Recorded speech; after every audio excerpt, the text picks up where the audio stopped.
I'm Gabe, and this is Maybe Life Knows Better. I want this to feel like we're having a friend conversation at 1 in the morning, for example. I'm here to share my journey with you. I also want to bring along other guests with interesting stories because I feel like that helps to raise the collective. Because the more I talk to people, the more I feel inspired. I am from Brazil. I grew up in a very small town, and from where I come from, looking back, not everybody get to do what I did with my life, and so I'm really proud of my journey and my progress. I have always been very optimistic since I was very young, and I always knew I would do something with my life, and I would try as hard as I could. My favorite kind of games growing up was always the games that you could make clear progress, like simulating games, like let's say The Sims, for example. I would always make my character very broke and then I would slowly make them rich. And I always loved that feeling of a glow up, grow up and become something and evolve and, go from 0 to 100. So I always had that feeling in me. The same thing that I was doing on my video game, playing The Sims, I wanted to do that for me. Growing up in a whole different country with a whole different culture, I was consuming a lot of things from America, like music, movies, shows, and all the things that comes from America. And I always wanted to come. Like I would play my video games and fully dream and immerse myself that I'm here. Even if I was in the middle of a messy situation, I would literally imagine that I'm somewhere much better and prettier. And I always used my imagination in my favor to try to look at the best of things, because that's something my stepmom would always say to me. Is like, you have to always look at the best side of things. And I asked my dad one day, I'm like, hey, I really want to learn English because I really believe that I'm going to move to America. And my parents were always very supportive of me, and they're like, yes, I believe that for you, and great. And so my dad put me in English school, and I thought that I knew something, but guess what? When you learn a different language from someone who's not from that country in the first place, it's already not the same, okay? So I was learning English from a Brazilian teacher. I don't even know if they ever came to America, honestly. That was always my biggest dream growing up. If anybody asked me, hey Gabe, what do you want for your life? I would always say, I want to move to America. And I just didn't know how. Like, I wasn't paying attention to how I'm gonna do this. Oh, I need this, I need that. I just knew I was gonna come, and I was like, I don't know how.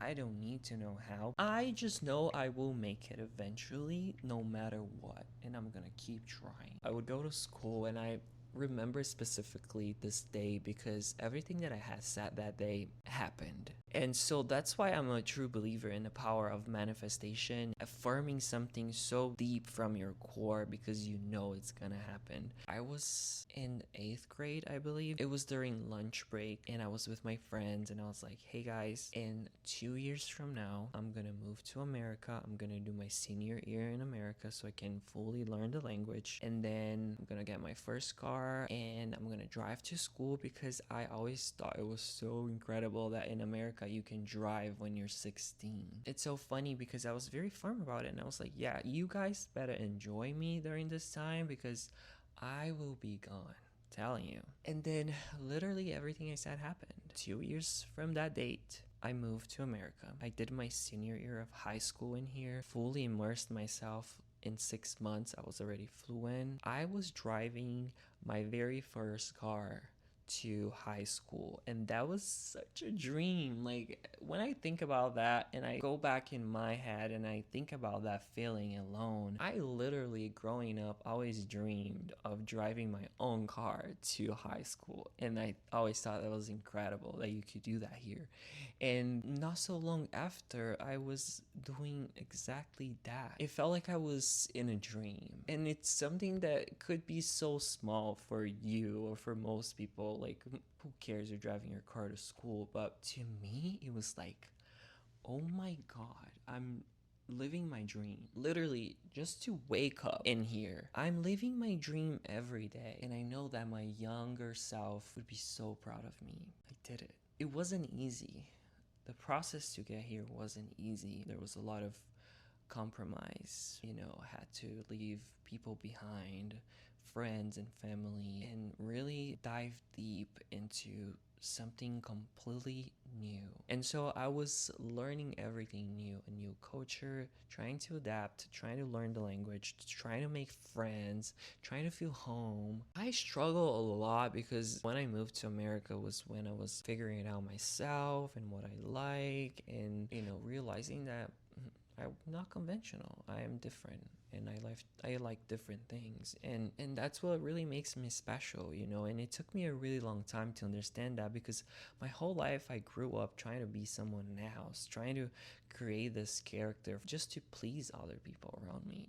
In school, it would say my voice is too feminine, so try my best to not speak at all. I didn't want to bother them, so I would just slowly lose myself and try to fit in and try to be something that I'm not. When I moved here, that's when I was, going through those battles in my head and just realizing I really just want to be myself, and I don't care anymore what anybody thinks. When I moved here, it's like everything's new, like nobody knows me, so I'm just gonna be myself this time. And it felt different. And I started growing into myself, and I started accomplishing things and growing up. And I finished school, graduated, and then started working. I worked in many different jobs. After cleaning movie theaters, I realized how disgusting people are. And I'm like, I'm never doing this. When I go to the movie theater, I'm gonna behave. I'm gonna have my things to myself. I'm not gonna throw trash on the floor. I have seen crazy things. I also worked on construction. I worked on demolition. I remember this job that I had to do. It was on top of a roof. I'm very scared of heights, so it was a 2-floor house, and I was like fixing the roof. I've done demolition, I've removed ceilings, I've done tile installation on the floor. And once I found out my love for beauty, I really found myself, because I was struggling a lot when I was 19 with acne. I had cystic acne all over my face, everywhere in my face, literally.